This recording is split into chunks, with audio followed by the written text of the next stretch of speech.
majority of you will be aware of the Canyon brand, and if you're a mountain biker, the Spectral is one of those models that you most likely will have had a look at. For 2018, Canyon have introduced a new Spectral, and it's significantly different from the previous model, which always did well in our tests. It's been Trail Bike of the Year, for example. The most obvious difference for 2018 is that the Spectral has a completely new chassis, and that's been designed for a number of reasons. First off, it gives Canyon the chance to redevelop the kinematic of the suspension, and it also means that there's a bit more coherence across their mountain bikes in terms of aesthetics. The Spectral is their trail bike, it's not built for enduro racing necessarily.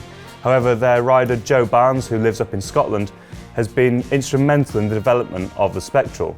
You'll know him from racing the EWS, but also his Dudes of Hazard videos, which are well worth a look.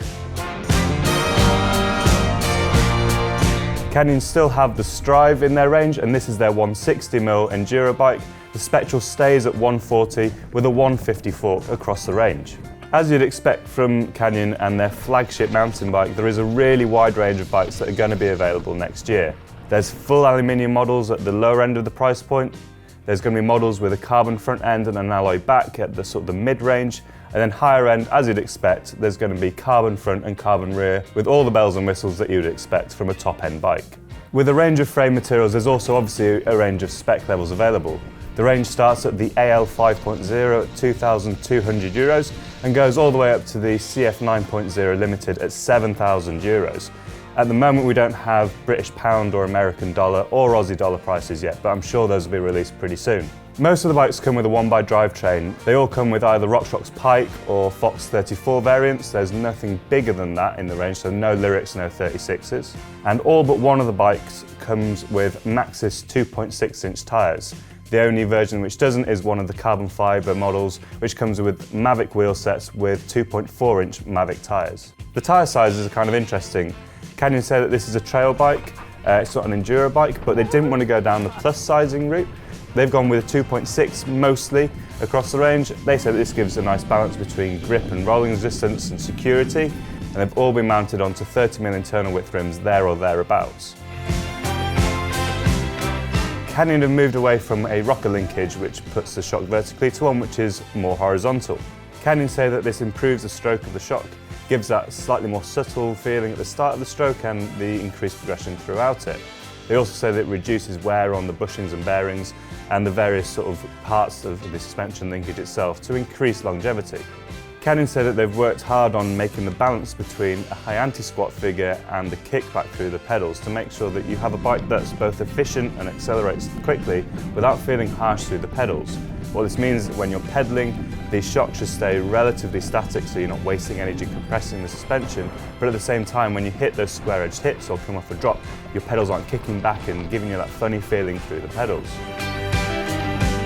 Canyon say that they've also worked on the anti-rise of the suspension system. What this means is that it's preventing the rear brake from jacking up or slowing down the responsiveness of the suspension to improve traction when braking. So the rear wheel is still nice and active, especially at the start of its stroke, which is when most of the effective braking takes place. One thing we were a little bit surprised with when we saw the Spectral first was that the geometry figures don't stand out at all. In fact, they're entirely average, and I reckon in a year or two's time, it's actually going to be considered not particularly progressive at all. The large has a reach of 460mm, which isn't very long. There's a 66-degree head angle, which isn't particularly slack, and there's a wheelbase of just over 1200mm, which is just about average these days. There's nothing wrong with these figures, it's just that they're not particularly progressive, they're not particularly interesting as such. And I'd say in a couple of years' time, I think we'll look at this bike and think, well, it's a little bit short, it's a little bit steep.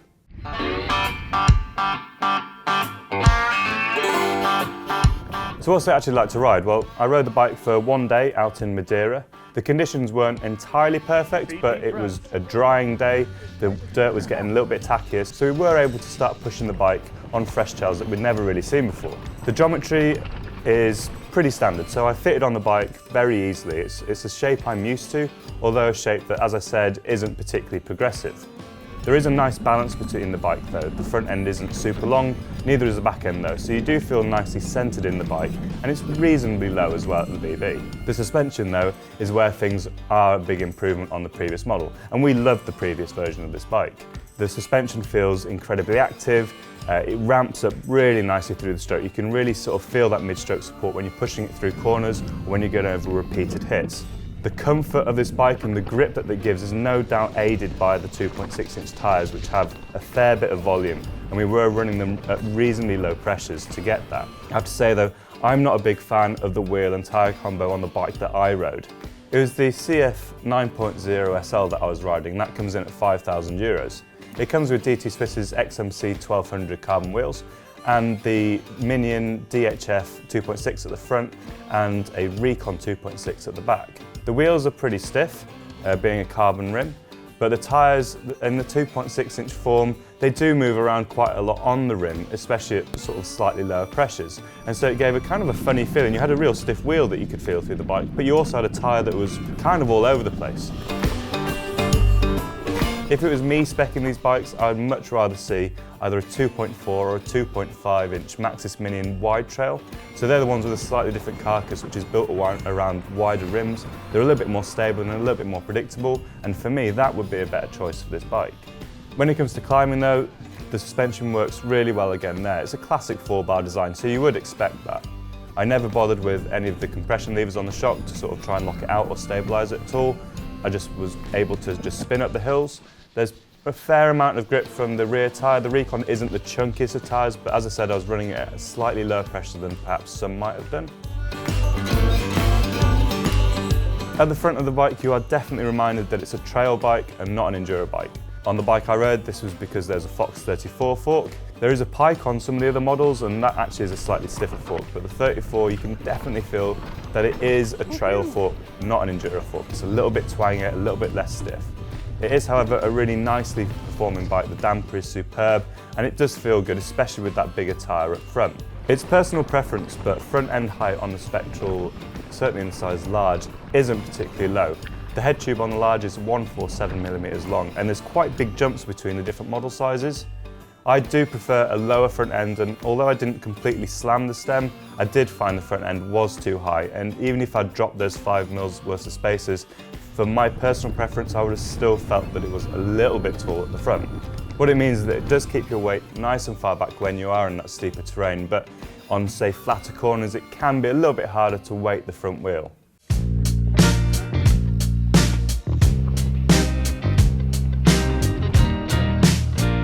Internal cable routing is one of my least favourite things on a bike, but Canyon have come up with quite a smart little solution to this, which I haven't seen in many other places before.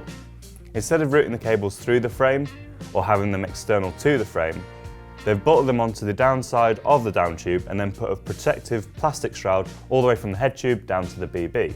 This means you get the clean looks and the sort of the safety as such of an internal cable routing, so cables aren't going to get damaged by stone chips, but you also get the simplicity of not having to re-bleed your brakes or faff around trying to thread a little cable all the way through the frame. I think this is quite smart.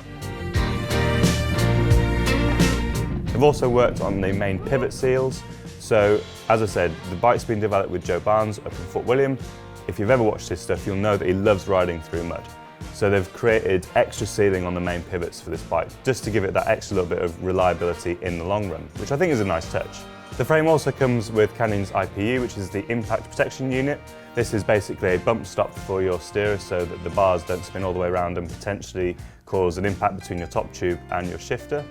Canyon have also built an integrated seat post clamp, which obviously looks a little bit smarter. It's also rubber sealed to keep the elements out. The idea behind this is to spread the load better up and down the seat post. Many seat posts, but especially the reverb, which is very common on these bikes, do sometimes find that if you do the clamps up too tight, it does impede the motion of the post. So Canyon say this avoids that. I personally think the Spectral will continue to impress the critics. It is a very good bike, even if it isn't particularly progressive. So if you know what you like in terms of geometry and the less progressive figures don't put you off, this could be a really great trail bike. I mean, changing tyres isn't the biggest job in the world, and if you don't mind a slightly higher front end, then we don't think you're going to have any issues here. We're really looking forward to putting the new Spectral up against the raft of other great new trail bikes for 2018 in Trail Bike of the Year early next year.